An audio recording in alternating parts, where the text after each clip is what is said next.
ඇත්තටම කිව්වොත් මෙන්න මෙහෙම කොපි කරන කට්ටිය තාම ජීවත් වෙනවා. මේක බබෙකුට වුණත් කරන්න පුළුවන්. මම මේක කොපි කරන්නේ කොහොමද කියලා දෙන්න.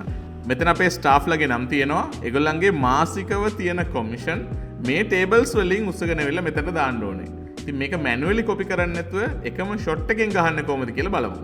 ෆස්ට් මම data එක සම්පූර්ණයෙන් highlight කරගන්නම්. ඊට පස්සේ data ගිහිල්ලා ඒකේ තියෙනවා consolidate කියන option එකක්. මම ඒක click කරන්නම්. click කරලා මෙන්න මෙහෙම තියාගන්නම් ඔයගොල්ලන්ට පේන විදිහට.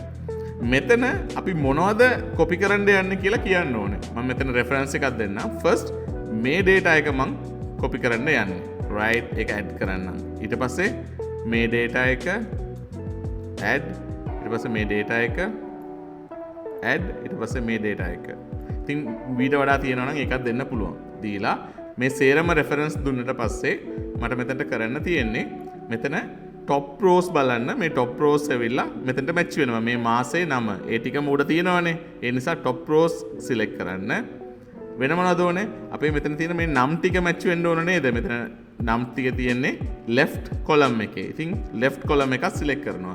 එතකොට මේ top row එකයි left column එකයි match කරලා මේ data ටික මෙතනට copy කරගන්න කියලා තමයි අපි කියන්නේ. මම මෙතන okay කියලා දෙන්නම්. දැන් බලන්න මේ data ටික ඒ මාසෙට අදාළ කෙනාගේ නමට මෙයා automatically දානවා.